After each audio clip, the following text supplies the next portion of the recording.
Before we dive into this episode, I just want to let you know, if you want to get access to episodes before anybody else, head on over to patreon.com/concerts that made us. And as a bonus, you'll get access to videos of some of the episodes and a host of other benefits. We've also teamed up with Band Builder Academy to offer you 10% off their membership. Details of both can be found in the show notes below.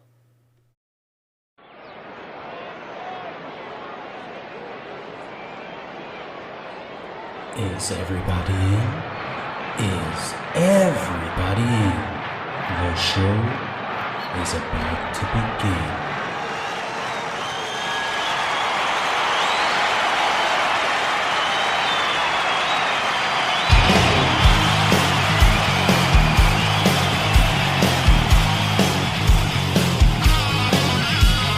Welcome to the podcast, Concerts That Made Us.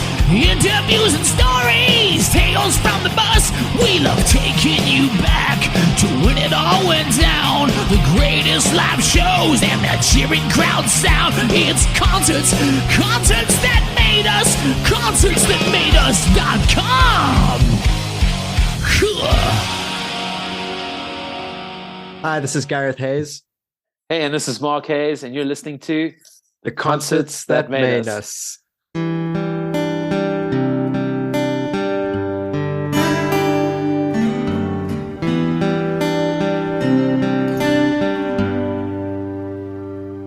As the last train of the night departs its station, and the city lays its weary head to rest, in the silence I am filled up with elation, as in the quiet of the night I'm next to you.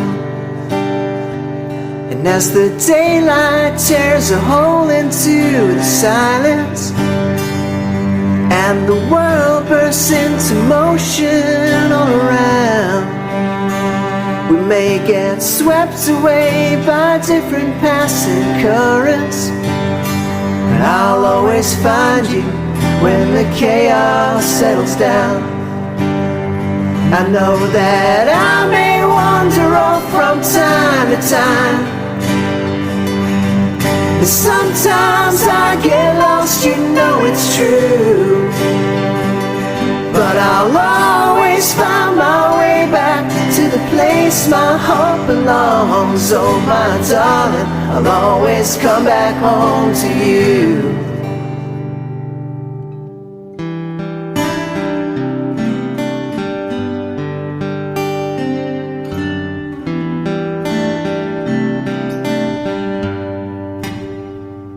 When the gray skies of the city pull me under, and I don't know if I'll ever make it through, your outstretched hands reach for me, your arms surround me, you carry me all the way back home to you. I know that I may wander off from time to time, and sometimes I get lost, you know it's true, but I'll always find my way back to the place my heart belongs. Oh my darling, I'll always come back home to you. I know that I may wander off from time to time, and sometimes I get lost, you know it's true, but I'll always find my way back to the place my heart belongs. Oh my darling, I'll always come back home to you. Oh my darling, I'll always come back home to you. Oh my darling, I'll always come back home. Gareth and Mark, you're very welcome to the show. Thanks, man. Good to be here. Yeah, thanks for having us. It's brilliant to have you guys now. I'm excited to chat to you. So you released your track Home on the 14th of July.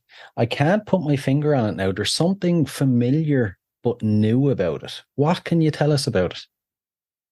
I think that just in terms of the idea behind the sort of the feel for the song that I was going for, was to kind of make something that was familiar but different. I've been writing a few songs before I actually got into the idea for Home, and because I think I sort of started off writing really, really simple songs, like sort of when I was a kid, before I even joined a band with Mark, I kind of went the opposite direction with some of the stuff I started writing as a solo artist. So I was looking for let's look for non-standard chords, let's look for interesting little hooks and things like that, which I really enjoyed, and I think it helped me progress as a songwriter. But then at the same time, I kind of thought, you know what?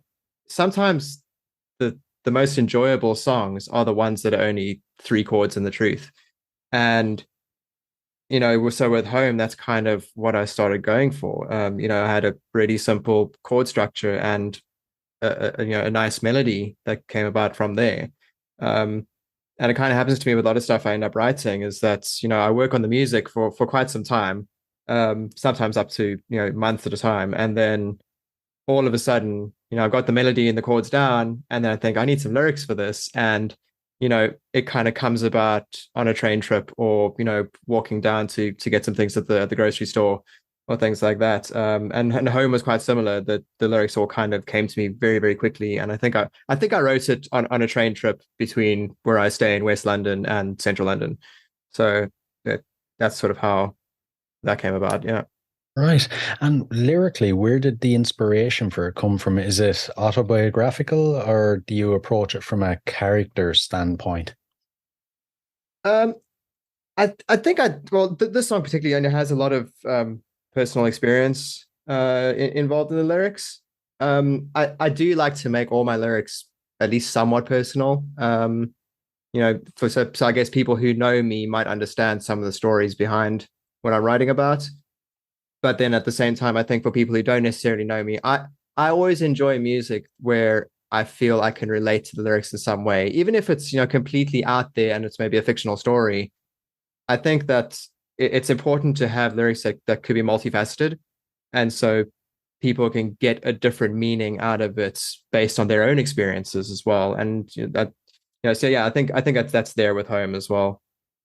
Yeah, we've written songs together since we were kids. For those who are listening for the first time, we are siblings. I'm his older brother, and we were in a band together for about 15 years in South Africa, where we wrote songs together a lot of the time. And then I took part in a reality TV show called Idol, which I think you guys have over there as well. And I got a recording contract through it, and then we transformed the band into my solo project. And then the band stayed my band, but we changed the name. So everything stayed familiar. Gaz being my brother and very much a songwriting partner, we've written stuff together for so long, and he's always really played like backing to me, shall we say, because I'm the front man of my project. So a lot of people don't know how much influence he actually has over what I've written, what we've put together. And the songwriting process, there's a real link there because we've grown up together, watching documentaries, going to concerts, finding CDs, albums that we like, hearing about an influence, passing it on to others, word of mouth. And then even now, while he lives in the UK and I live in South Africa, we're passing on names of new acts that we hear about. Have you seen this? Have you seen that? Someone's coming on tour. Go and check them out in your neighborhood when you get there. That sort of thing. So a lot of what we write is, of course, it's going to be based on what's actually happening around us. But everything we've always written has always had some, not because we try, but it just seems to, we don't really go out there and say, hey, man, this song is about walking your dog and stepping in dog turd. And that's what, you know what I mean? It's you kind of lay out the situation in front of you, and people will hear what they want to hear, or they'll hear what they feel. And I think that's what true art is all about. And like I understand he wrote it, you if you listen to it plainly, knowing him, he's written it about going off and playing shows and being away and working hard, and then don't worry, I'll always come back no matter what crazy situation goes on. But we've obviously tested the song amongst friends and the record label and that sort of thing, and they all pick up different things with it. They pick it up as more like a philosophical sort of song. People have come back and said it's more just about finding that place in your heart where you feel, at home. And some people have said like, yeah, it's just great because I feel like wherever I am, as long as that person's with me, I'm home, and things like that. And that's not wrong. We don't go, yeah, that's not what it's about. It's about this. So then that's great. That's why I think that's predominantly why we became songwriters. We were huge Beatles fans and huge Queen fans, and then Oasis came along somewhere in the 90s when we were really young and influenced, and that's a lot of like where we're headed. And U2 was a massive influence on that. Hence the phrase "three chords and the truth." I mean, when we heard Bono say that on the Rattle and Hum documentary, we were like, "Holy crap, that is just genius!" It's just what it is: 3 chords and the truth. It's all you need. You don't have to get. You can get complicated, and believe me, we do. But that's the simplicity of it. So it sounds new because no one's heard him sing. He sang backing for me for years, and now he's in the front doing it all. So it sounds completely new, different. He's always had a unique style of singing that no one's ever really placed their finger on, and I've never heard anyone sing like that or sound like that before. And I think the old that you're hearing, the familiarity of it is the influence. I think that's it. It's just there are so many shite songs out there now. Fuck, for the last like 20 to 30 years. Look, there's always been shite music, but there's a lot more of it now than ever before. And I think when something good cuts through, immediately people go, wow, it feels like I've heard it before. I mean, what were we watching the other day? We were watching McCartney, 3, 2, 1. Yeah. Well, I was watching it here and you were watching it there, but we were talking about it as we always have. And Rick Rubin says to McCartney plays something on the show, something new. He just gives it a go. And then Rick Rubin says, it's new. I've never heard it before, but it feels like I've always heard it. I've always known it. And when I heard that, I phoned Gaz and I said to him, like, isn't that just the goal? You just want to know that when you bring something out, the world goes, yeah, it's always been there. It's been somewhere tucked in between the forest of music. And here it is. We picked the flower and it's sitting in front of us now. So, yeah.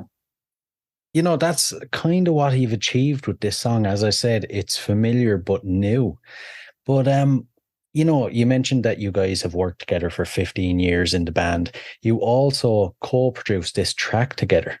Now, I'm sure there's listeners dying to know, what's it like working so close with a sibling? I imagine it can go one of two ways. It's either a nightmare or it's magic. You go first, man. Let's let the young one start first with this one. I'll add my 2 cents. You know what? I think it's easier now that we're a little older.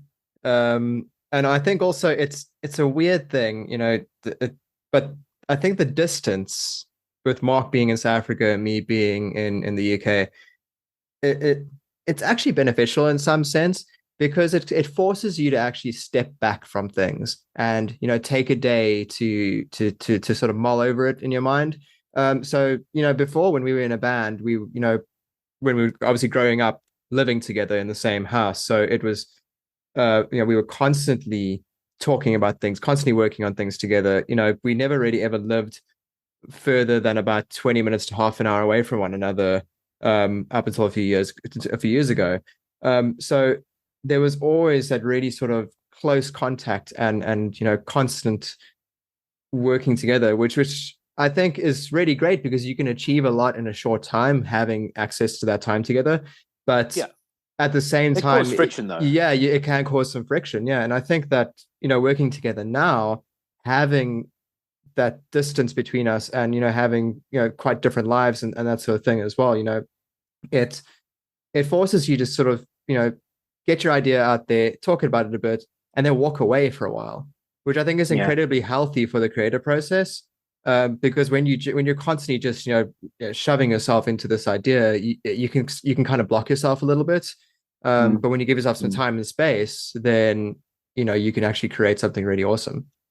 Yeah, living in a house together was, if I think of songwriting, I mean, someone would write something, show it to the other brother, and then you'd still hear the other one tracking it in the room or trying it out, or then there'd be a rehearsal with the band, and it'd kind of be all around you all the time. But the way our creative process back then was more of like I wouldn't say a fight, but people, when we were a band, most definitely, and it was a 4-way split, everyone would fight for their piece of cake. Everyone would fight to get their point across and get their name on the song.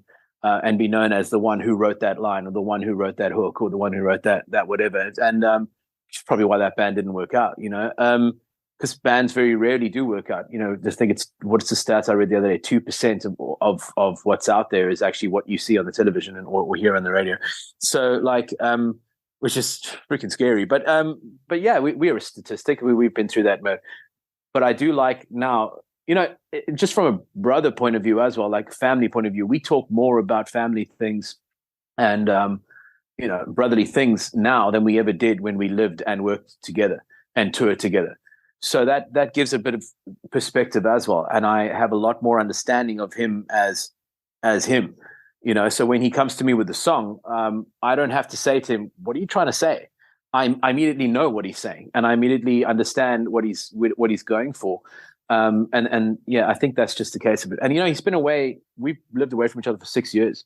So it's a long time in the music world, but we've stayed in touch the entire time, so we know what's going on. So, and it took a bit of convincing to get you to kind of go out there and be a front man. You have everything it takes to do it. So it was a slow process, because 15 years of being backing to his older brother, that's a very humble place to be, and no one realizing how incredibly talented he actually is, and what a great songwriter he actually is, because my name gets slapped onto the front of it, so no one really understands what goes on. But we've had that chat a few times, and I'm really proud that he's gone and done this. So there's a lot of, as a producer, you are kind of brotherly, fatherly in a sense over whoever your artist is that comes on board.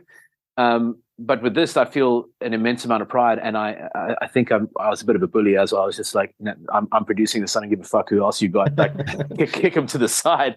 It's mine. Let's run this together. And it was a bit of a sad moment, because he's written this, and it's going to be an incredible album. I can't wait for you guys to hear the rest of the material that's come out, and it's coming out of the blocks with a song like Home. It's just setting everyone up for an immensely great surprise.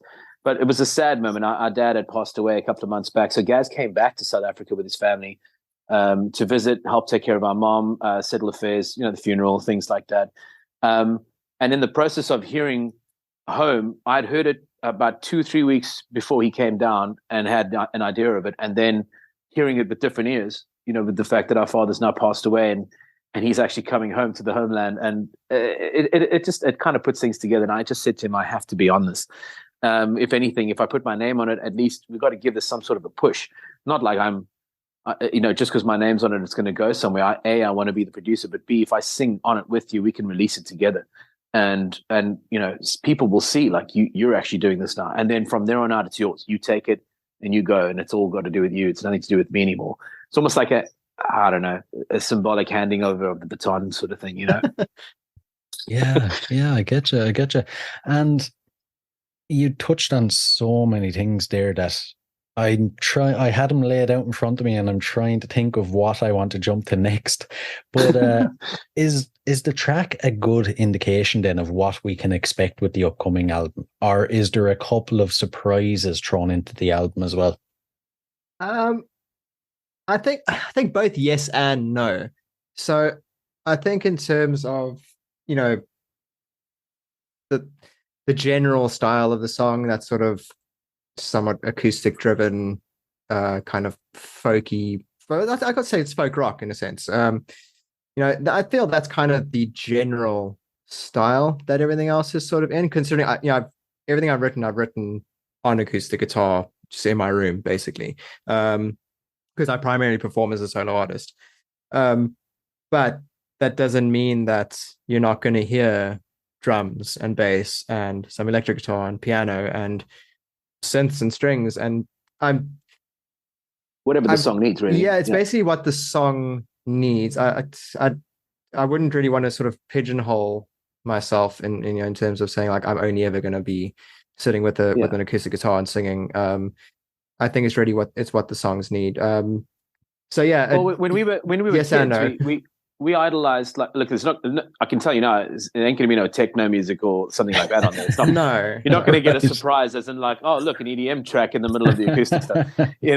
So in terms of surprises, I think, short answer, you're going to you'll be surprised, because lyrically it's just, it's very, very strong. And it holds a lot of ground with what's going on.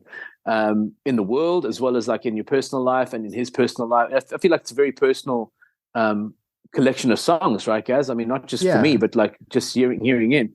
And as far as family goes, like not every brother talks to each other about everything that's going on. But like when you open a book, like an album cover, and you get to see what's actually going on in this dude's head, I get to go, okay, cool. This is pretty interesting. I see what you're saying. I feel the same way about that, or I understand what you're saying about that. So as a producer, I understand like where he's running with this. And, you know, it helps to have all this history behind us, because our favorite artists, you know, if we're going to go down the road, Queen and the Beatles and Oasis and Zeppelin and whatever, like all these bands that we idolize, or these musicians that we idolize, they didn't hold back in studio. In studio, they did what it took to make the song what the song should be, and that be that. And then when you get to the stage afterwards, if you have to dumb it down to an acoustic level, or if you're going to partner up with another artist or do a duo, you know, so be it. That's what it's going to be, because it's always a form of art. So the album's like painting on canvas, but going to play live is like spray painting on the floor. And you know what I mean? Going into track it live in a studio, recording in a podcast is kind of like doing, you know, graffiti in someone's backyard. Like, you know, it's all different art. It's just it's the same song with a different canvas. That's all it really is. So we'll make it what it's meant to be, and then where it goes from there is, you know, it's up to, I don't know, up to God. See where it goes. You know, Mark said earlier that you were his drummer for years. For you, Gareth, how was the transition to the solo performer, and was it something that was always on the cards for you? No, it was absolutely terrifying, actually. So yeah, it's a weird thing. So I think I've never really ever been shy to perform. I'm probably not as far as like the two brothers go, I'm definitely the more introverted one. Mark is by far the more extroverted person. So, you know, he's a bit more naturally charismatic than what I am. But Keep going. Thank you. I know you like it. Yeah, but you know, I do enjoy performing, and I think, you know, a lot of the artists that I admire are ones that, where, you know, the performance is the thing that really matters. You know, they make it worth every penny that you're spending on a concert ticket. And so, you know, as a member of Mark's band, I always tried to do that behind the kit. I always wanted to be entertaining. You know, one of my favorite drummers was Taylor Hawkins, you know, who was a phenomenally entertaining person on stage and has so much energy.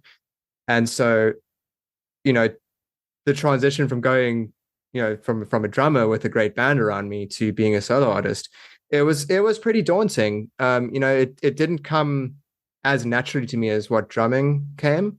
So I felt, you know, it was for the first time in probably 20 years that I'd felt nervous on stage. You know, it's like so much so that like my leg was wobbling a little bit, which is a strange feeling. But you know, I spoke to Mark. I mean, the day after I went and I attended an open mic night, and I spoke to Mark the next day, and I said it was amazing how all those nerves within the first 30 seconds of the first song I played they just went away. And it just felt normal again. It just felt like I'm up on stage, I'm enjoying myself, I'm giving the best possible performance I can give, and it was fun. And so it's, you know, doing it now for about a year and a half every week or so, you know, it's moved on to that now. It's not just fun, which I'm really enjoying a lot. I think we forget, like, because a lot of people ask, like, don't you get nervous before you go on stage? And the answer is, of course you do. But it's where do you transfer it to? Like, I don't see it. We definitely didn't see it as nervousness before we walked on stage. It's anticipation, it's adrenaline, yeah, it's excitement. It's all that that nervous energy. But you go and do something completely different, like stand with a guitar instead of sitting behind the drum kit where you're used to being for the last how many years. Then you start to wonder if maybe this is a bit of jitters, a bit of nervous. But like you say, 30 seconds in, and you realize, nah, it's the same nerves I've always felt. I'm just eager to please and do the job correctly and make sure people enjoy what they're hearing. Yeah, so yeah. I knew you could do it, man. You'd be fine. Thanks. That's some great brotherly support you have. You know, you guys are obviously on different continents now, but you're still working on the album. I suppose nowadays it's not really a limitation, but how are you guys approaching it? I'll take this one. I basically look when he was down here, it lit a fire under our asses, and we just said, "Yeah, let's do this now. Enough of this like bantering around and doing what we have to do. Get your ass into the studio, and we're going to track everything." And we tracked everything in a day. We did all his guide tracks, all his vocals, and his acoustic guitar in the space of not even a day, but a few hours. We had it nailed in and laid in and done. Then we finished off what we needed to do with home within about another day and a half or 2 days, something like that. And now we're floating around. We've obviously got different projects. He had to go back to the UK. I am in the middle of an album for myself, as well as producing other acts, and the schedule then runs on. So yeah, without having him knocking on my door every day going, "Hey man, what's the progress?" The pressure is definitely a bit less. But I imagine that it's closer to crunch time and the schedule clears out, then it's going to go back to fast forward again, and we're going to be running forward and backwards and forwards. But no, it doesn't feel too different to working with anyone else. I mean, I know it's him, but it's the same thing: phone calls, WhatsApps happen, and Zoom calls and Microsoft meetings, and it all goes backwards and forwards until someone signs off on what needs to be done. The only difference is when he eventually tracks his main vocal and finalizes a few guitar parts and things like that, or does the drumming. I don't get to sit in the room while he does it. But I know him so well that it doesn't matter to me. He'll send it through. I could always send notes, and he'll trick it from there. So it's a little bit of an adjustment to working in the room with the artist. But again, we've got that that brotherly connection and music connection, a musician's connection that we've learned to work with each other for so long. We know what he can do, what I can do, and what he can't do, and what I can do. So what I can't do. So yeah, I think it'll be okay. I am a bit nervous about it, but these sort of nerves are very similar to the ones that you get when you go on stage. You just want to make sure you don't that he's heard. At the end of the day, it doesn't matter that he's my brother. He's treated like any other artist that comes through the door. You got to get your point across, and I want to hear what you have to say because it's your song, not mine. That happens, Yeah. And at this stage, I'd love to give the listeners a sense of where this great talent comes from for both of you guys. So if you can, what was your earliest musical memory? Whoa. My earliest would have been about 2 to 3 years before he was born. I was 4 years old, and I was roped in to sing in front of the family church. Suddenly, just swiftly on a Sunday morning, just literally grabbed by the cuff of my shirt and said, "Come on, you're going to sing." And about 5 or 6 other kids were chosen as well, and I was the smallest one out of them. I think by 7 or 8 years. The youngest was like 12, and then it was me at 4. And it went so well that they asked me to do it like again and again and again. I think I sang it about 5 or 6 times throughout it was some sort of church carnival or something to that effect. But there were an immense amount of people watching me, and I remember feeling extremely nervous doing it. And I didn't sing again in public until I was 17 years old. That was the first time I did it, and then I waited another few because I just wanted to be a guitarist. I was Clapton crazy, and all I wanted to be was Eric Clapton. So I wasn't worried about being a singer. I think that scared me and helped me at the same time. But yeah, what was your earliest memory? I think so. First sort of like exposure to music that really had a big impact on me. I think I was probably about 3 or 4, and a local TV station in South Africa broadcast. It was the 1986 Wembley Stadium show that Queen did. It was on the It's a Kind of Magic tour. This is obviously 5-6 years later after the actual concert took place. South Africa always gets things a little bit later than everyone else. It was a bit later. A bit like Ireland as well. But yeah, I remember seeing that show on the TV and thinking like, wow, this is incredible. Like it just everything about it, the band on stage, the music, the atmosphere of being there with, thousands of other people. That was so cool for me. I remember because I remember you doing that. You grabbed this little toy briefcase thing which had the Teenage Mutant Ninja Turtles on it, which was your bass drum, I think it was, and then you grabbed a bucket which was your snare drum and like an old plate and things like that. And he made a drum set out of crap, really, and that's what he play it on? He had like 2 sticks or 2 crayons or something like that, and you used that to as a drum set. And then every time I played guitar, you would come and jam along with me. We would have like a little jam session in the lounge, and it was actually musically quite all right. Like he understood the difference between the nuances between the different sounds. You know, he knew what a bass drum should sound like and a snare drum. And not long after that, I think he may have been 5 or 6, but myself, my grandfather, and him, we went down to the music store to go and get strings for my guitar, and we were chatting with the store owner. And next thing you know, I turn around and I'm like, "Where's Gaz?" And my grandfather's freaking out because he's like, "Shit, we've lost a kid!" Like, you know. and everyone just kind of pauses for a second, yeah, and we can hear drums playing. And I look at the store owner and something clicks, and I go, "Do you have someone playing drums in the back?" And he goes, "No, it's just me here today." So we go, "Well, what the hell's that then?" So we walk down the ramp to the end of the store, which is quite far. It's around the corner. And there is this little kid. He's settled himself onto a drum set. Never touched a drum set in his life before, but he's sitting on the drum kit, and he's figured out how to play it, but not like bad, like properly. He's actually holding a proper 4/4 beat, 4 to the floor, no problem. And we came home. My grandfather and I burst into laughter. It was incredible. We came home, and I ran to my mom and dad, and I said, we weren't the most well-off family. I just said, like, whatever savings you have, you got to get this kid a drum set. There's just like, you won't believe what he just did. And about a month later, my folks got the money together. We brought the drum set home. I helped him tune it up, and my mom and dad were waiting to see what he would do. And true as God, there he was. And he sat down and he said, "Okay, this is how it goes." And we were like, "What the hell?" So it wasn't a fluke. Yeah, I was 11 years old. I remember it because I got my 11 because I got my first drum kit for Christmas when I was 11 years old. I remember. Wow. Oh. Yeah, but you were much smaller when you played. Actually, being in. Yeah, I don't know. Maybe I'd had a growth spurt or something, but it was definitely that year. And your local music scene then, when you were growing up, what was it like compared to now? Was it much different back then?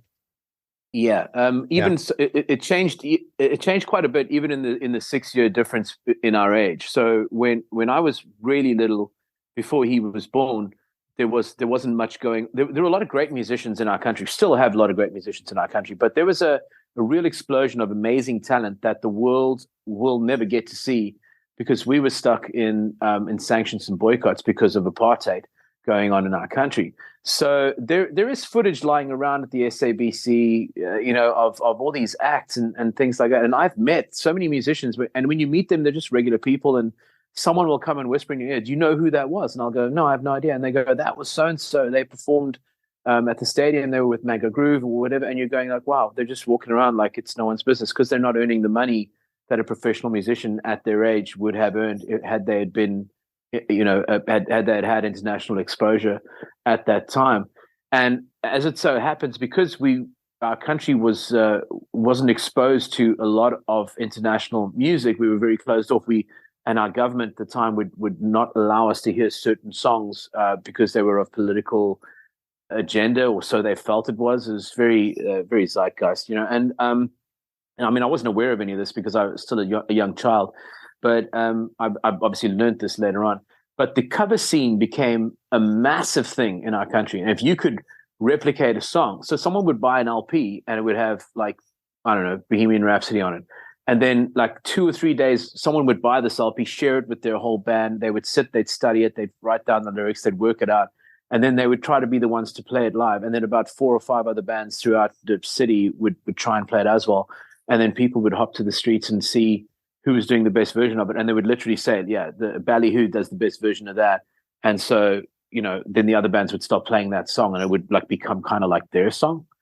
And so the cover scene was massive, massive. And then somewhere near Gaz's arrival on the planet, throughout the 90s, there was we were brought back into the world. 1994 democratic election, and Nelson Mandela stepped in, and we were then exposed to the rest of the world, and we suddenly had a chance. And original music at that point exploded. And we had some massive acts locally start to do some big things around here because nobody wanted to hear cover songs anymore. Everyone was crazy about originals. And to be honest, most of it was crap. But we were so keen to hear new things and see new things and get guitars that we couldn't get before amps and drums that we couldn't get before. And I remembered that from being a kid. Gaz wouldn't remember too much of that. He'll remember the crap bands, but he'll Yeah. you know, yeah. And then as we moved into teenage years and as we left school, we formed our bands. And at that point, it was almost as if the industry was, I wouldn't say stabilizing, but it was definitely on and up. And people were writing better songs, and the bands were getting tighter because we were able to travel and work overseas and be overseas and that sort of thing. And that's where we're at right now. So it's we're very young in the music biz from a media standpoint, but we've got some great talent here that have been around here forever that will never get the recognition they deserve. Yeah. Would I be right in saying that some of that from, the early days has kind of came along to now as well? Because I've spoke to quite a few South African musicians as well, from new bands right up to the guys that were there in the 90s that were massive. And something I've noticed compared to any other country in the world is no matter how big or famous a musician in South Africa is, he's incredibly approachable and chill. Whereas over here, you can't just walk up to Bono and say, "Hey, Bono, how's it going?" But I imagine in South Africa, you could be walking down the street and like the biggest rock star there is there, and you could just have a conversation with him. Yeah, South Africa is very, very holy about that. As in, if you're not cool, get the fuck out. That's kind of how we are. So, because we're a sports-orientated nation. So, if you're a sports person, you better be ready to sign autographs and pick up kids and hold babies and stand there for 15,000 photographs, because that's just how sports people are. Well, not in the States, but here and where you are, and we're very much like a rugby nation. So, and I've met a lot of our Springbok rugby players, and that's kind of that's the 411. You have to be available at all times. Smile whenever you're there. If you're eating dinner, there's a limit, and I think the public kind of do know it. It's not as frantic as the paparazzi tend to get in the UK, but because the press they'll step off eventually. They'll go, "Okay, we got our photo. Thanks. We'll leave you alone." But the second you start having some sort of pretense, or you don't want to look at people, or you refuse to answer, the public cut you off. They don't want to know. I mean, I know for a fact that I didn't know this when I was on Idols, but I am like that. I mean, I'll stop to say hello to anyone. I've really got no problem doing that. It's fine. I understand what I signed up for, so that's what goes on. And but that actually stood very well in my favor. That I was extremely approachable and very nice. I don't look approachable and very nice. I get told that a lot. I get told like, "Wow, we didn't think you'd be cool, but you are." And I'm like, "Well, thank you. I think whatever." So it's a huge deal here. If you're not cool, then no one wants to be around you, and no one wants to chat with you. In fact, we've got a bunch of terrible musicians that are so cool that it doesn't matter that their music's terrible. They're just so nice and really great celebrity type people that they get by that way. And I'm not going to mention names, but I suppose every country has that. But like it's a likability factor out here sometimes, not all the time, but a lot of the time. And yeah, you just got to. I don't know. I think it's just an approach. I think it's part of our, what would you say, Gaz? I think it's part of our culture, part of our nature. Like if we don't believe in higher than or lower than. It's like everyone's together in this. I think that's from 1994 has been the idea. That's what we are supposed to be. We're together. Yeah, I think so. I also think though. I mean, I think that's probably just a bit from living here as well, where there's a little bit of cultural difference, I guess. But something I have kind of noticed about South Africa is that there's a definite sort of difference in like fandom when it comes to something that is homegrown versus something that's come from a different country. Like there's a lot of. I mean, it goes down to even things like fast food. Like I remember when Starbucks coffee came to South Africa and people were lining up around the block for a Starbucks coffee, and I'm like, Starbucks coffee, that stuff tastes like crap. It's just it's like there's much better places to get coffee than Starbucks, but people are like, it's Starbucks, it's a big brand, it's a big thing that's not from here. And I think that there's that sort of difference. I think people think because an artist is from their neighborhood, from their city or whatever, they almost feel that the person is more approachable. Whereas I think, at least from what I've experienced here in the UK, people people appreciate, people who are successful and famous and that sort of thing, but I feel that there is a bit more approachability here. People don't really care like where you're from or how successful you are. You're still a person first. For the most part. I mean, I'm pretty sure there are some people who will, grab someone and tear their clothes off in the street because they're crazy about them. But I haven't seen that, at least.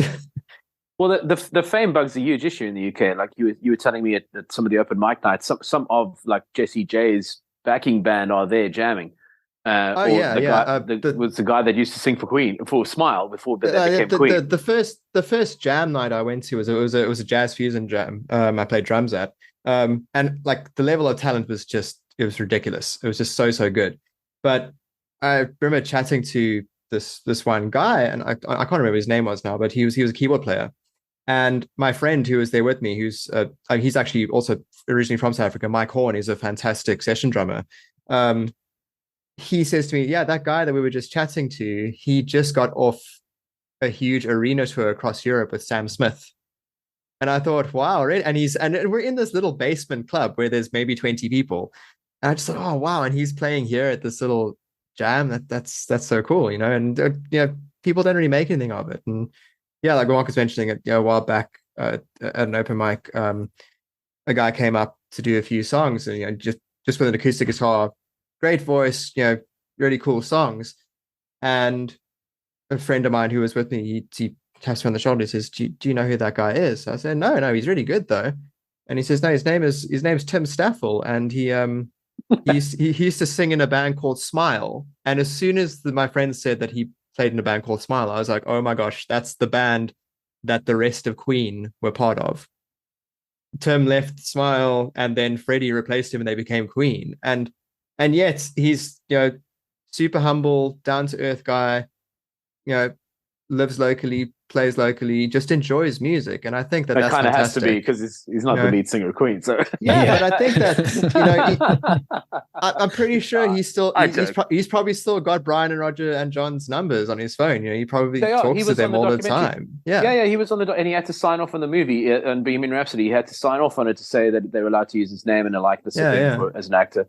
But what I mean is that like the backing band, who are the real stars for Rihanna, for example, or Sam Smith or Jessie J or whoever.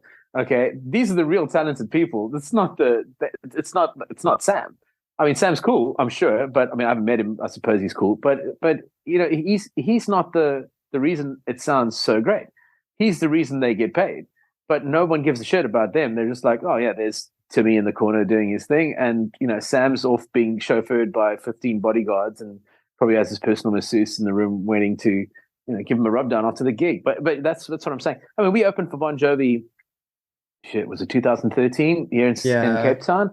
And I mean, we met the road manager and we met Tico's drum tech, and then we met, I don't know if you were with me, but Bjorn and I, we met Full X, and Full X is he's like my hero.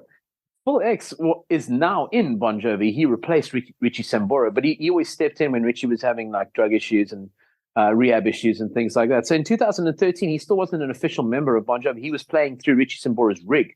So when we're on stage doing our setup and getting ready for soundcheck, we're looking at the tape marks on the ground. It's all marked off like on whoever's gig and rig it is, and all the guitars are there and everything's there. You try to touch it and someone slaps you on the wrist. But as we're busy clearing out, onto the stage walks Full X. I mean, I knew exactly who he was. I was like, Full, wow, nice to meet you. It was super fine, totally cool, and he's still seriously chilled because he's come from nothing for, I don't know, 20 years before he finally landed this massive gig with Bon Jovi. Now he's a millionaire. Now he's doing extremely well. And even now, he doesn't care. And that is a huge issue. I've been reading about him a lot because obviously I follow what he does. And that's what he says is happening. All these people are now running after him for autographs or whatever. And the security team are furious because he stops for everyone.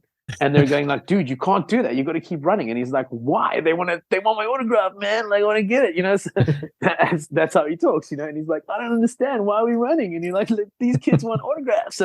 So he does it. And he's right. Like, why are we running away? I mean, I understand. If it's Paul McCartney and John Lennon and the Beatles, and everyone's about to rip their clothes off and probably try and steal a kidney with their bare hands out of their bodies. Like, you're talking about the Beatles getting their van tipped over onto the side at the 60s frenzy, the Brit Revolution sort of thing, you know?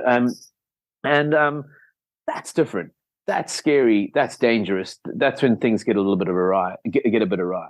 But I mean, I've had many fights with security teams going. When you remember, guys, I dived into the crowd at the what was that place called in Johannesburg, and they were so fuming with me. They said you could have caused a real problem, and I said, why?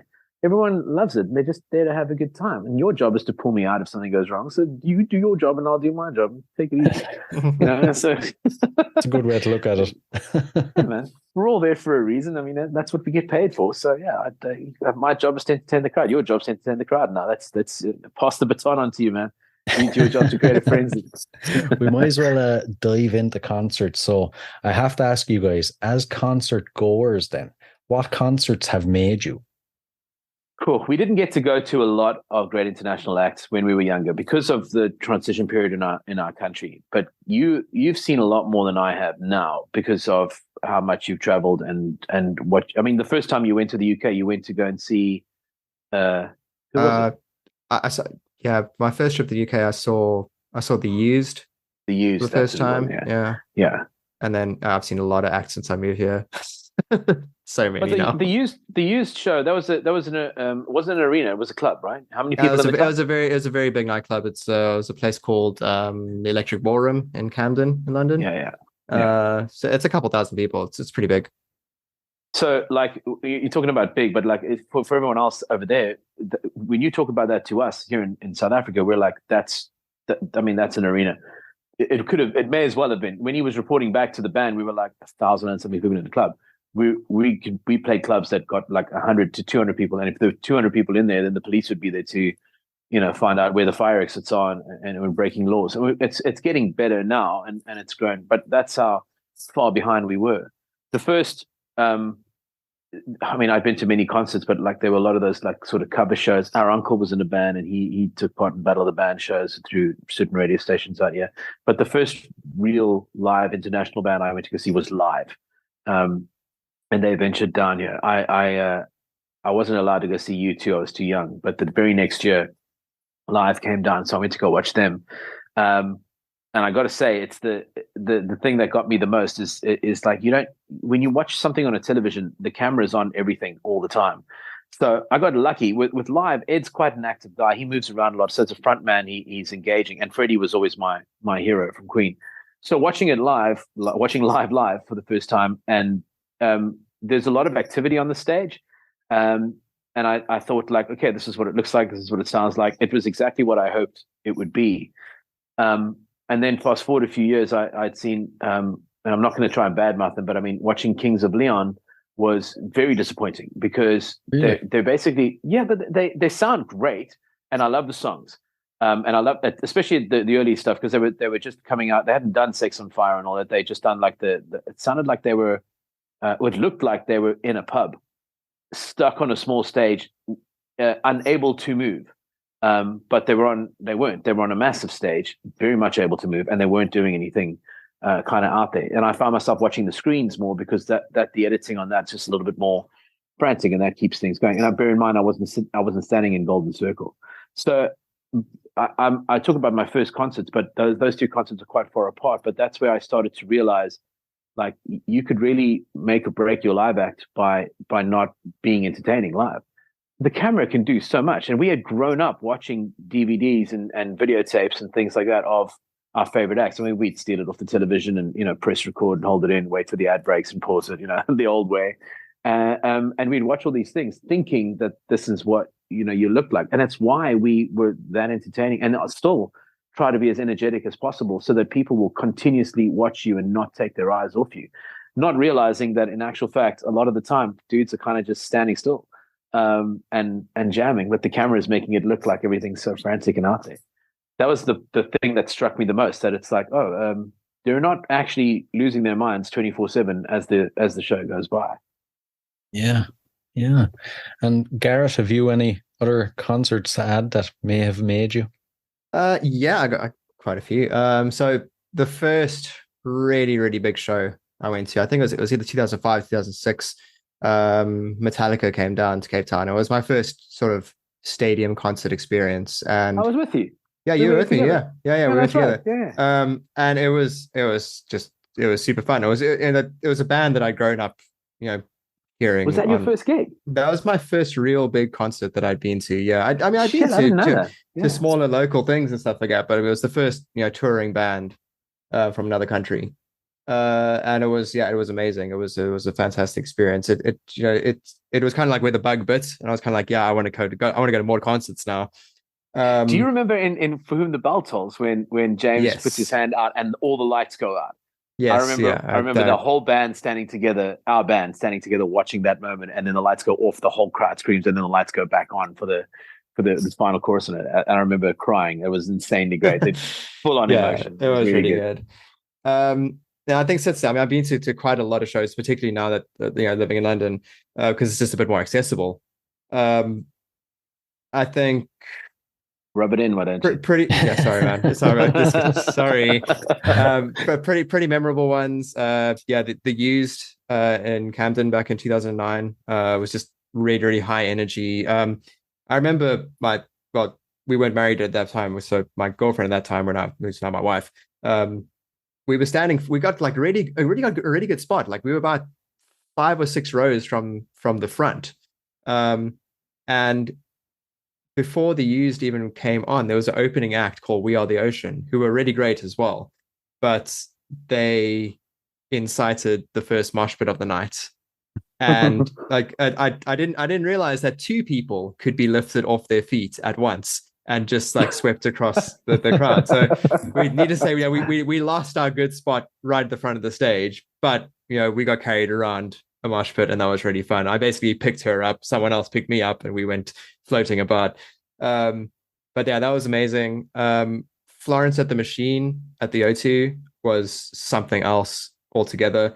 So just in terms of, I never realized that like you could put together a show that, because every other show I'd been to before that had lots of colorful lighting, flashing lights, like really a big visual display as well. I mean, like, I'd seen U2 when they did the 360 tour. Mark, you also had that, so I was there. I was with you. Yeah, so so it's lots of lights, big screens, stuff like that. Whereas Florence and the Machine, they had this completely down-toned, almost just like yellow, orangey, like it looked a bit like a desert, the stage set. And they only had about 3 colors in their lighting scheme, but yet it was still such a powerful and emotive concert, and the music was just like, it was just brilliant. Speaking of U2, that show, that's arguably the biggest show I've ever seen in my life. The amount of production that went into that, it was massive and extremely entertaining. And the music, we really knew every single song they did, and we still know every single song that they'll do. We can kind of pick out. Well, you also, if you go online, like we were crazy fans, and we were trying to pick out like what the set list. They did this in Budapest. They did this in the States. They did, they're probably going to do a variation of that. And I mean, when he did Miss Sarajevo, I was like, I have not heard this song, since Between the Pop album and that. And those sort of moments really strike you, and it's like a moment of clarity almost inside all that chaos. And the only other time I felt something like that, and you're going to laugh at me now, and I've told this story many times before, Gaz knows it, but I went into the UK before I became a pro full-time musician. I went to the UK for work. I was working with a Norwegian-based company that worked out of London. And my friends, I worked there for 3 months. So I was exploring about and doing my thing, and my friends had said, have you heard of Bring Me the Horizon? And I said, no, never heard of them before, because they were like pretty new on the scene, and they're playing clubs and that sort of thing, just before they had broken up. There was also before, I forget the singer's name, but before he started singing melodically, he was just basically doing the screamer sort of thing.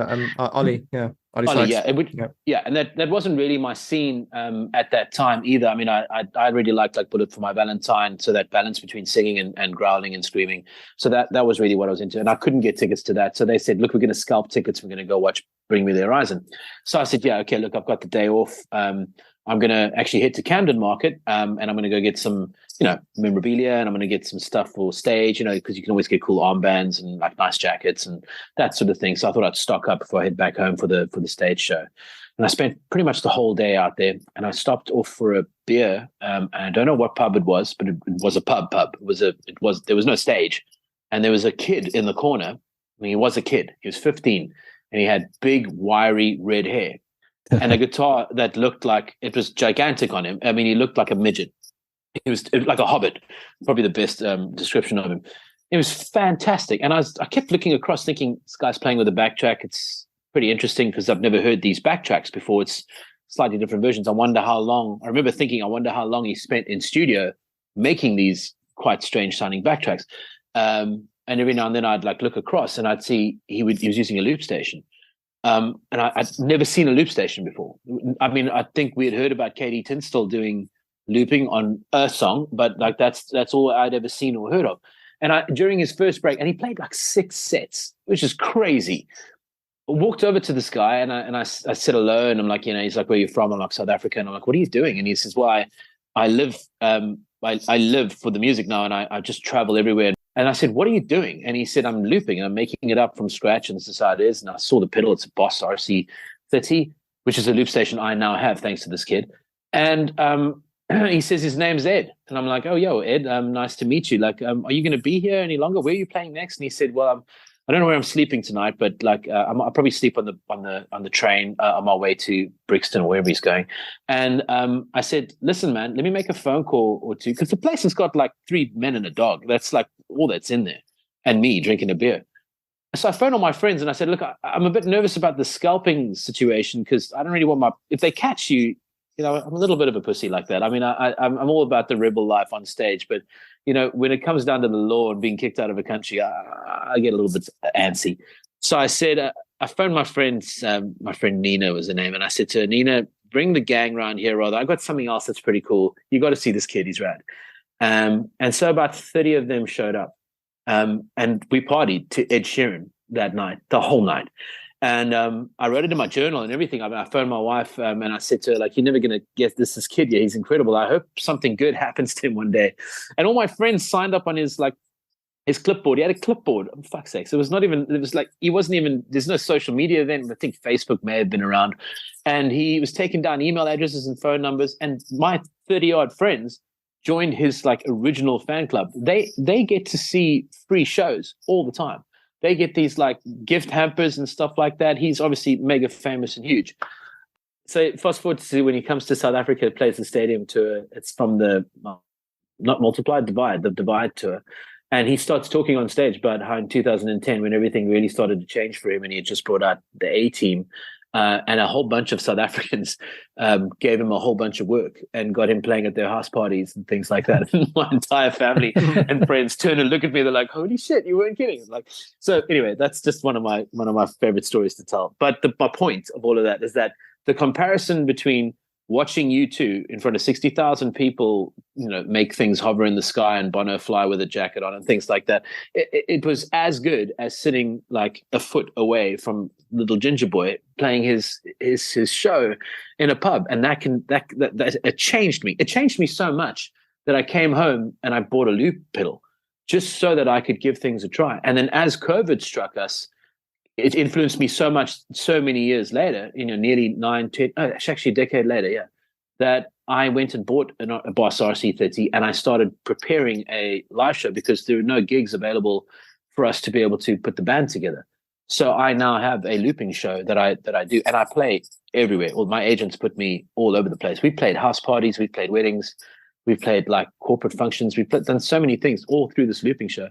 And that's one concert that was like not even a concert, that changed my whole perspective on how you can make a show happen. And he's still doing that in front of like thousands of people at concerts now. Incredible. Yeah. I was actually thinking you were going to say I came home and dyed my hair red. But it's a nice segue. We'll get onto your own gigs before we finish up.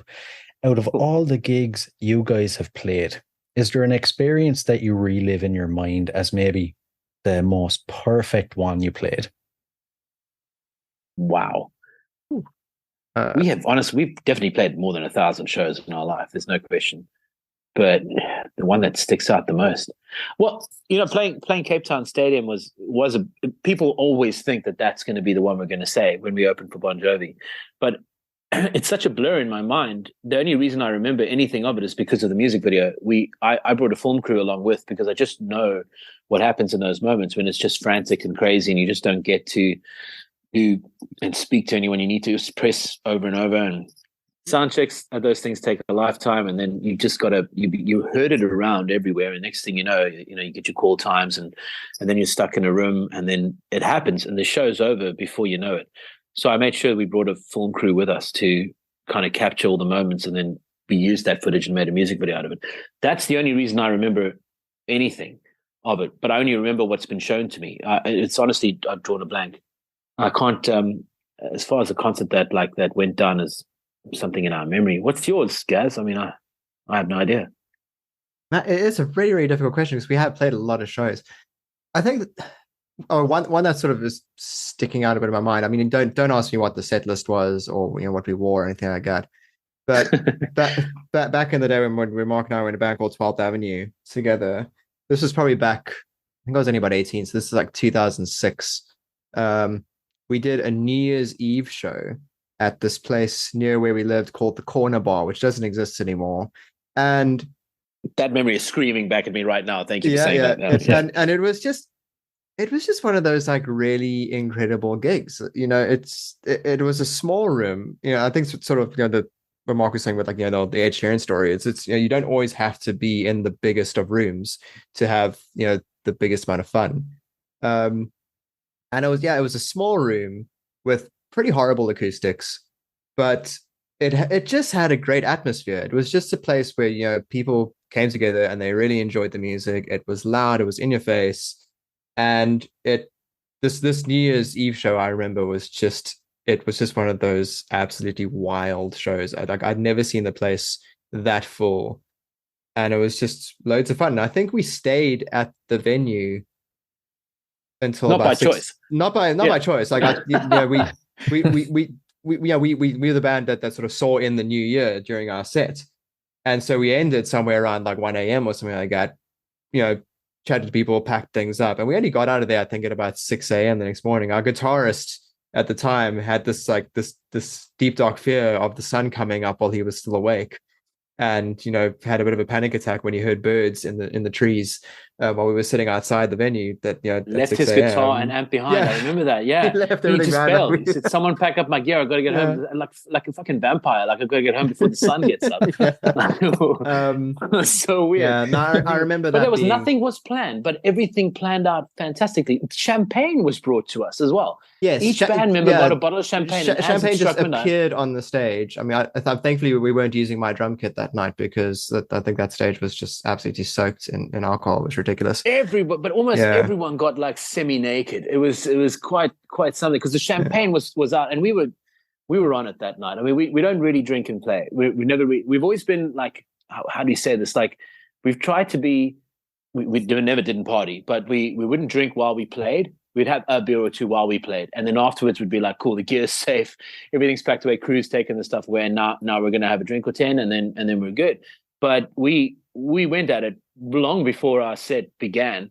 I think you guys did. I didn't. I was always the responsible person in the band.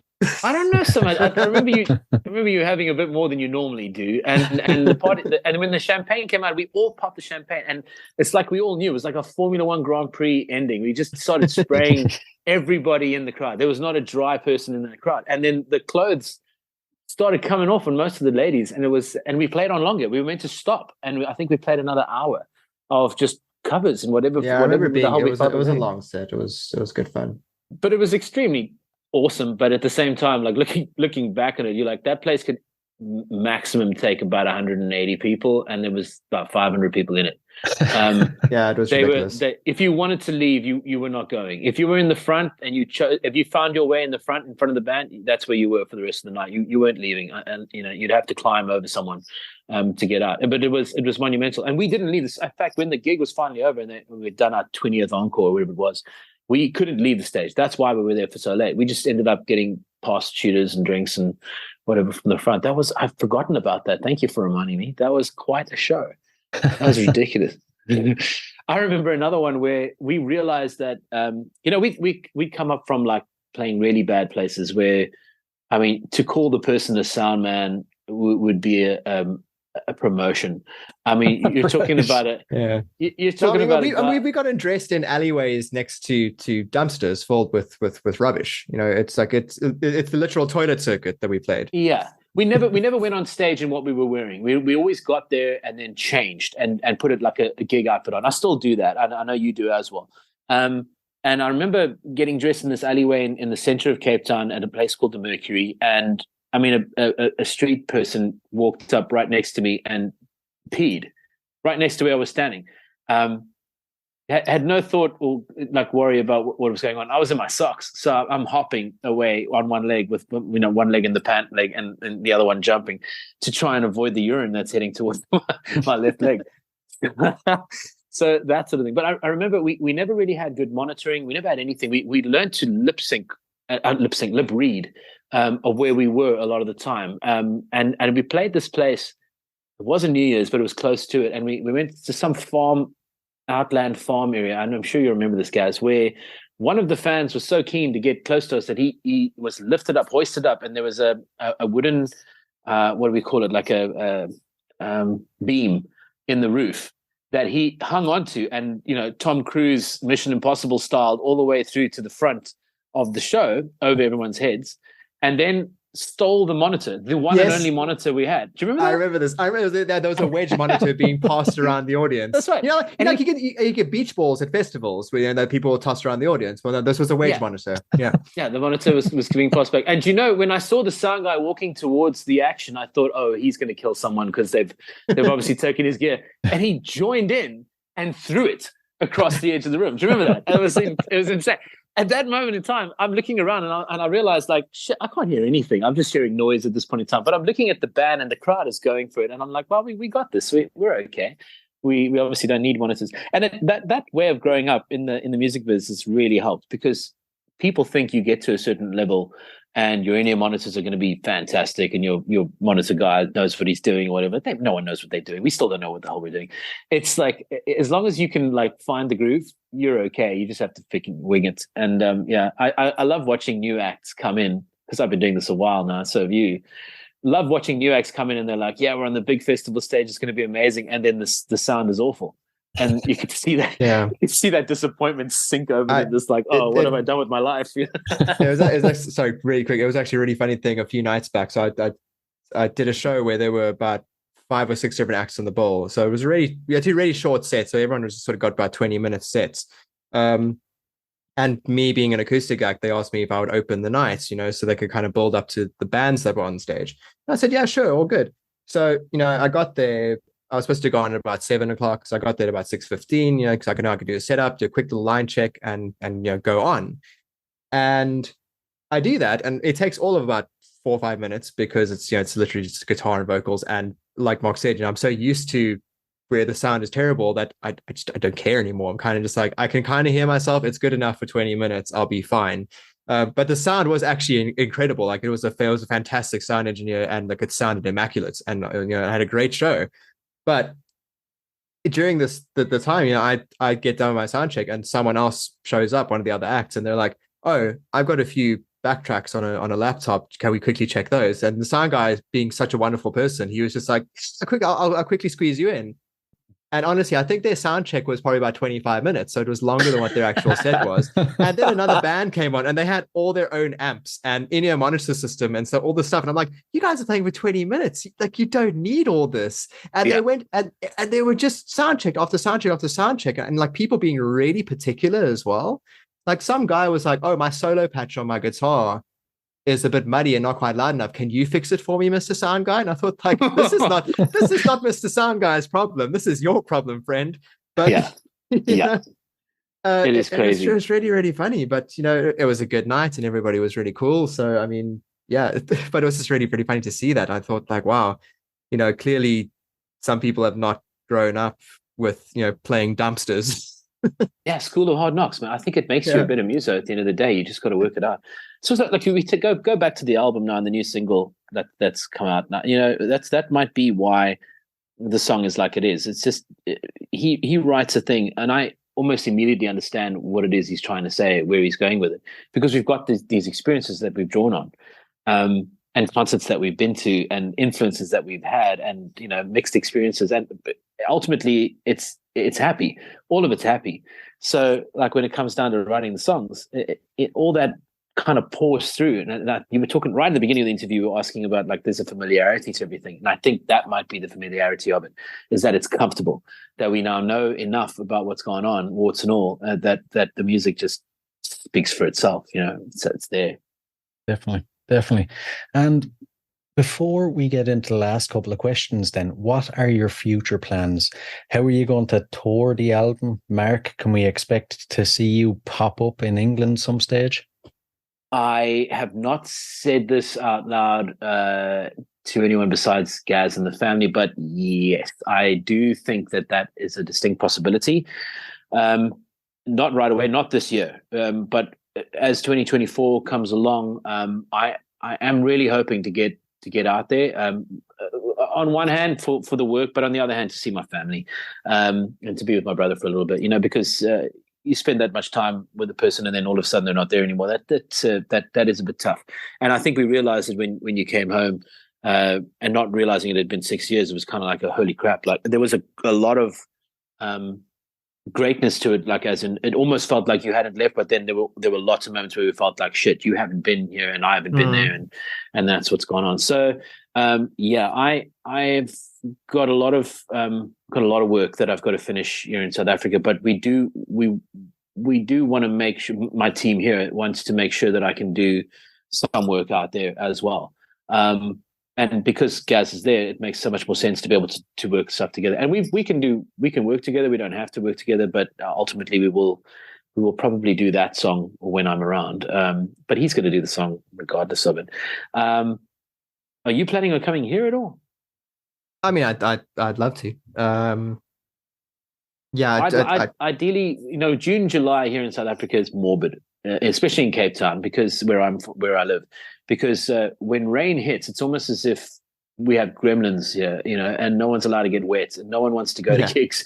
So it becomes becomes extremely hard to put shows on. And I'm doing okay, and the industry handles fairly well. And normally I would then, you know, go to drier places like Johannesburg, but now it's snowing in Johannesburg, so they've adapted into the same sort of routine. So the idea is to rather just go bigger. And with the fact that it's an international release for the first time, and my last single did quite well internationally, so I'd like to start traveling outside of SA a little bit more.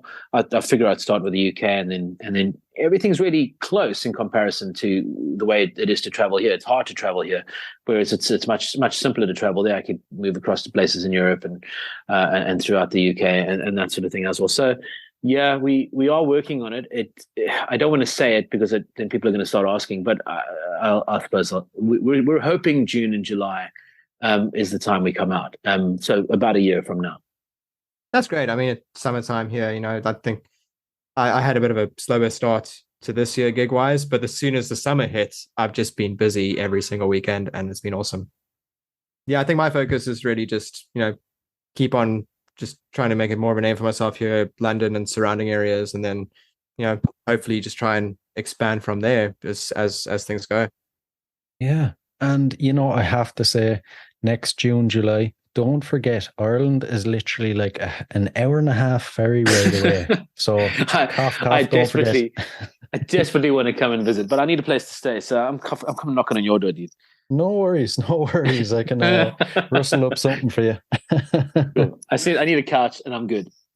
Perfect. Right, we'll dive into the last 3 or 4 questions. So, if you guys could see any performer from history in concert for one night only, who would it be? Queen. Yeah. That's it. Queen with Freddie. Yeah. That has always been my answer. I mean, they're still phenomenal with Adam Lambert. They've lost nothing of it, but it's more so to see Freddie. I mean, I saw Steven Tyler for the first time ever, and probably the last time ever, and I don't think I'll ever see him again in my lifetime. And it was you know, when people talk about the bucket list and you tick it off, I've never had any sort of bucket list or anything like that. But when I saw Steven Tyler, I immediately regretted not being able to have seen Freddie in my life. It was that chain reaction of like, shit, I was just seeing one of the greatest performers, frontmen of all time, and I can never see the greatest frontman of all time. So that would be a huge one for me. That, or I don't know, 1960s Beatles. It's hard to say. But the screaming crowds, I don't know. I mean, screaming crowds are one thing. At least with Queen, they had PA systems that worked. So I was just going to say, if you could give the Beatles today's technology, but have the 60s Beatles. Ooh, yeah, that would be pretty good. Amazing. I'd enjoy that. The next one, if the whole music thing never happened, like you weren't interested in music, what do you think you'd be doing now? Wow. Wow. Hmm. I've never given that any thought at all. Not even a bit. It's been so much a part of our lives, my life and your life, but and then together our lives, that it's just never really, people talk about like follow the dream, and I can honestly tell those, if there's any young listeners listening, if you're trying to do this to be famous, don't do it for that reason, because it's a stupid reason to do anything. Fame is fleeting. It comes and it goes, and it's just like drugs. You just want to get into it because it makes you feel good, but it only makes you feel good for a little while until it starts biting you back. But the dream was always to be able to do this for a living, and it took me a long time. It's taken us ages to get to that point, and now I've been doing it for a long time as well. So now this is for money, So I'd never seen anything else in the process of it. I had a pretty, you remember, Gaz, I had a pretty good corporate job once upon a time, where I was the managing director of a software firm. I was in charge of the whole African and Middle Eastern division once upon a time. Yeah. And at no point did I ever think this is where I'm going to stop and end up and go into it. We would take leave. We all did this. We would take leave. We get our annual leave from work, and we would use that leave. The whole band would coordinate and put it together at the same time so we could go on tour. It was the most ridiculous thing. You'd come back, you'd be more exhausted than you were before you left for the tour. Yeah. Your boss would be looking at you going like, what's the matter with you? You just had like a month's leave. And you'd go, yeah, man, but I went on tour and I played all over the country, and I'm really, really tired. You think I could take another day's leave, just to sleep? Because and they'd look at you like you're completely mental. And we were, that is really mental to do that, but I never gave up on it. And even to the point where, our manager had given us real grief. He had stolen so much money from us, and 12th Avenue was in a real bind, and we had nothing. We were trying to work it to the point where we'd have enough capital outlay and money put aside, because we kept none of the money for ourselves. We always put it back into the business, thinking that we would eventually be able to leave our jobs, because we kept menial jobs for such a long time, that we would have the ability to move across to something decent and then buy a place together or rent a place together, and then a tour bus and kind of, the American dream sort of like way of doing music. And that's why I say the dream has never really come out like the dream. And by the time I had gone to Enter Idols, we were in such a bad state that no one was keen on working with us, because they were either worried that we knew what our manager had been doing in terms of embezzling and messing around with everyone else, or B, they were just going like, well, we don't know if this band's worth their salt, because this guy that managing them had obviously worked his way to get them into certain festivals and onto certain stages. So we don't know if we've been bamboozled. So we were just kind of being put by the wayside just because people weren't sure of what to do. And I think the final straw was a family member turning around, never Gaz and never my wife, but turning around and saying like, it might be time to hang it up now and start being a grown up and looking for a real job. And it was probably the first time in my life that I'd stopped eating, put down my knife and fork and left the table without a word to say. And you've all heard me talk. It takes a lot for me to shut up. And I shut up and I left the table, and that was the end of that conversation. And I was even more determined that something would come of it. And Gaz was always there to say, don't worry, it's just a hiccup. It's going to come. And my wife was always there to say it's going to come. And then we took a trip to the United States. And I went to meet with a few record labels while I was out there, which sadly didn't work out. But in the process, I took part in the American Idol experience at Disney World. And won and got a golden ticket to go in. When I couldn't go back to the States, finances weren't right for that, and I needed to get another visa, and I just couldn't do that. So I turned it down, but I walked into the South African version of the audition with so much more confidence, knowing that like it doesn't matter anymore. Like someone's going to see me, and it's going to work out. And I came second place after all of it, with the support of Gaz and the rest of the band and my family. but it's just never occurred to me. What could I do? What would I do? I mean, I nearly lost the business. How many years ago was that, guys? You remember? About 6 years ago, 7? Yeah, 2014, somewhere around about there. The business took a real bad turn. Bad management again, bad publisher again, and just people not getting payments done and just not running things the way it should be running. And I happened to have gotten a really big royalty payment out, and that sorted everything out for me. And but I remember the day before getting the royalty payment saying to my wife, like, it might be time to look for a real job again, a normal job, a day job. And she said, you used to say that this is going to kill me if I don't make it into the industry. And I said, yeah, but it's different when you have a kid, and it's different when you have like responsibilities that, the rent's got, what does Tenacious D say? The legend of the rent must be paid, and I had accepted that. And I don't know if that was maybe the lesson I needed to learn, because as I made that lesson and I was ready to make that sacrifice, the royalty check came in and I was immediately out of debt and ready to start again.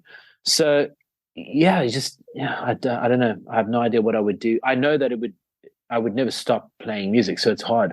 It fell upon me, and I feel like it's the same with you, bro. Like it wasn't like forced upon us, but it was just there. We naturally gravitated towards it no matter what we do. Even now, you moving to the UK, thinking like, I don't know if I'll ever play in a band again. I don't know what I'll ever do. Drum set stayed behind here, things like that. But yet here you are releasing your first single off your new album. I mean, it just happens to us. It's hard to think anything other than that. Yeah, you can't really escape it. Yeah. What's the short answer? Racing driver? No. Oh man, I wish. Short answer. I think if it was like a world where music didn't exist, and I had, what was that film Yesterday, where the guy gets in an accident and the Beatles don't exist? Same. If it was that kind of scenario, I remember being a teenager, being into skateboarding and being really terrible at it, but also being into photography. So I think like an action sports photographer would be my alternate universe kind of thing. Right. That's quite cool. But very unlikely within a world where there actually is music. Right. And I have an odd one for you now. If you had to spend 24 hours locked inside a room with any musician from history, who would it be? Wow. Who would it be? Maybe McCartney. Right. Yeah, I think Paul. I think he'd be the one I'd want to spend some time with. John would be a little weirded out. George, not really a fan of. Ringo, we just laugh too much, I think. But like Paul, I think I could handle Paul for 24 hours straight. I don't know if he could handle me, but I can handle him. Yeah, he seems like the one that you'd kind of, you'd get on well with most. As you said, John would be, I'd imagine, difficult. Ringo, you just couldn't take him seriously. And George, I find, would be a bit boring at times. Yeah. George just would stop talking and shuts down. That's the impression I got. It would be him, or maybe Clapton would be cool as well. Who would you hang out with, guys? I'm really trying to think of who. I think who I think could be kind of interesting to spend a day with is Josh Freese. He's an incredible session drummer. He's playing for the Foo Fighters at the moment, and he's played for Sting and for like all sorts of amazing artists. He's the most played, most used session drummer in the world. Like he's played for everybody. Awesome. I think he's probably got a lot of interesting stories. And based on, I follow him on Instagram, based on his Instagram account, like he's quite a fun person as well. And I think we'd have a lot of laughs. Yeah. You guys would. We wouldn't. I don't think I'd be able to handle it. Too much drum talk for one day. It's enough. I'll give it 20 minutes, and then I'm taking a nap. Like that's what's happening. And the final one. So what song would appear on the soundtrack to your life? For me, it's The Show Must Go On. It's always been my go-to. When I feel happy, I play it. When I feel sad, I play it. When I feel I need to be driven, when I feel I need to be pushed through something, that's the song I go to. always, it's been my favorite song since I was 5. Sounds like it suits you down to the ground as well. Yeah, right. Yeah, I've gone back and forth on it, but I'm probably going to still do it as tattoo the lyrics onto my arm. Yeah, in some sort of design. It's been a go-to. It's really, it was one of the reasons. I remember we had this conversation when we were kids, like about becoming songwriters, writing our own stuff, which was unheard of when we were kids. Like I said, our country was always crazy about the cover scene and the performance angle. And I can't remember what it was. It might have been that song, in fact, but I remember turning around and hearing something I wanted to hear in it, and then hearing something else on a different day, and needing sort of to play a hockey match or something like that, and I needed some inspiration, and I had a Walkman back then, and I turned on the Walkman, and Show Must Go On was the first song to come on, and I just remember thinking like, wow, it's got so many levels to it. When I need to be motivated, when I need to just be somber, when I need to focus, when I, just to be happy about that I followed through, things like that. And I remember thinking, someone who wrote that, and like, what must it be like to write something and know how much you've helped just me? But I know that there are probably millions of others out there who feel the same way about that song and other songs, obviously. And that might have been, I'm sure it was that song that was the turning point where I said, I wonder what it would be like to write something that could help other people and make a difference. And I remember talking to you about it, guys. I remember we shared a room back then. So I know that I would have said that to you, whether you got it or not, because you may have still been an infant, but we did. But yeah. What's your go-to song? I think on a soundtrack for my life, I'd say Champagne Supernova from Oasis. Right. That is true. Right. You have always played that, yeah. It's one of my favorites. I don't have a favorite song, but I think that one sprung to mind now as something that means a lot to me. It is it describes you quite a lot, you know what I mean? Because obviously they're singing from the perspective, where were you while we were getting high? But you never get high. So it's almost like the introvert looking through the mirror, as in like, where were you? I was getting on with my life while you were getting high. Brilliant. Well, listen, guys, I can't describe how much I've enjoyed this now. It has been one of the funnest episodes I've done. Oh, sweet. Yeah, it's always a pleasure. Thank you Thanks, so man. much. Thanks for having us.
Hey guys, I really hope you enjoyed this episode. If you did, please rate and review us on iTunes and Spotify. And if you're interested in signing up to Band Builder Academy, use the link in the show notes below and enter the code CONCERTS and you'll receive 10% off. So, until next time, keep rocking.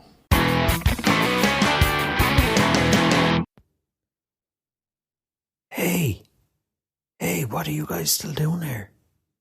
The show's over. It's over. You can go home. Go on.